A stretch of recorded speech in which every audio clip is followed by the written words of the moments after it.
Bom dia!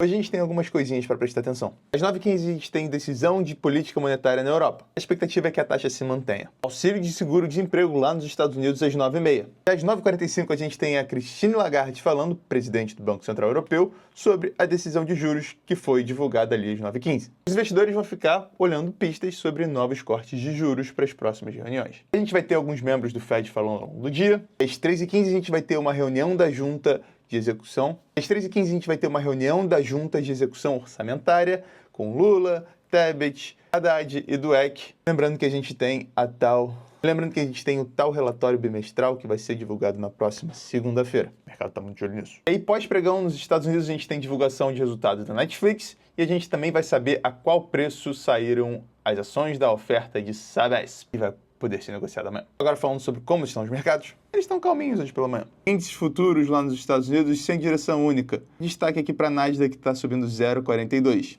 O resto, como você viu, praticamente perto da estabilidade. E Nasdaq está subindo 0,42 porque ontem apanhou e muito. Ela caiu 2,77% ontem, a maior queda desde 2022. A Nvidia, que caiu 6% ontem, teve seu CEO vendendo algumas ações aí. No ano já chegou a 330 milhões de dólares. Bom, é óbvio que não dá para culpar o cara, não é esse o motivo de a Nvidia ter caído. O fato é que as companhias de tecnologia em geral caíram nos últimos dias. Por alguns motivos.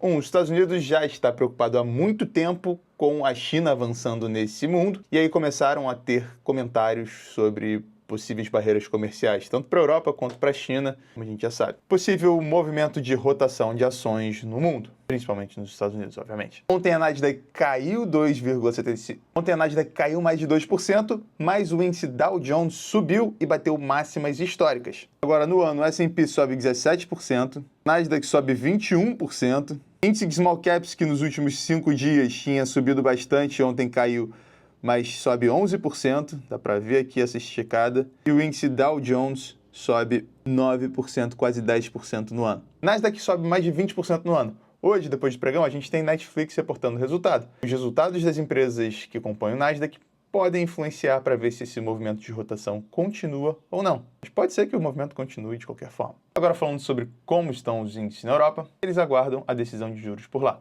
e tentam se recuperar das quedas dos últimos dias. A gente tem aqui o Eurostoxx subindo 0,28 e o destaque fica com a Inglaterra, Reino Unido que sobe 0,68 e a França que sobe 0,60. 57. Reino Unido que teve dados de emprego sendo divulgados essa manhã e foi de acordo com a expectativa do mercado. Agora falando sobre petróleo. Barril Brent de petróleo praticamente estável hoje na casa dos 85 dólares. Ele que vinha caindo nos últimos dias deu uma recuperada por conta de queda nos estoques dos Estados Unidos. O minério de ferro avança 0,5% agora. E na China acaba a plenária do Partido Comunista hoje. A gente deve ter mais novidades sobre o que rolou por lá nos próximos dias. O dólar DXY. Ele avança 0,12 hoje depois de ter uma forte desvalorização. Ele chegou a bater 106 dólares e agora está a quase 104, 103,80. Isso por conta desse cara aqui. E em japonês, ele estava aqui, 160 e pouquinho, e voltou para cá para 156. Intervenção do banco japonês, mais uma vez. Isso afetou de novo o nosso real aqui, da mesma forma que tinha afetado essa semana. Os institucionais que pegam dinheiro emprestados a juros baixos no Japão e aplicam a juros altos no Brasil, eles são obrigados a desfazer suas posições por conta desse movimento abrupto da moeda japonesa. O dólar subiu 1% contra o real, já o nosso Ibovespa subiu 0,26%, um volume bem forte. Isso por conta de vencimento de opções de Ibovespa. Por aqui hoje vamos aguardar desdobramentos em Brasília sobre o nosso fiscal. Aí o Biden pegou Covid lá nos Estados Unidos. Por hoje é isso. Muito obrigado pela atenção, bons negócios e até a próxima.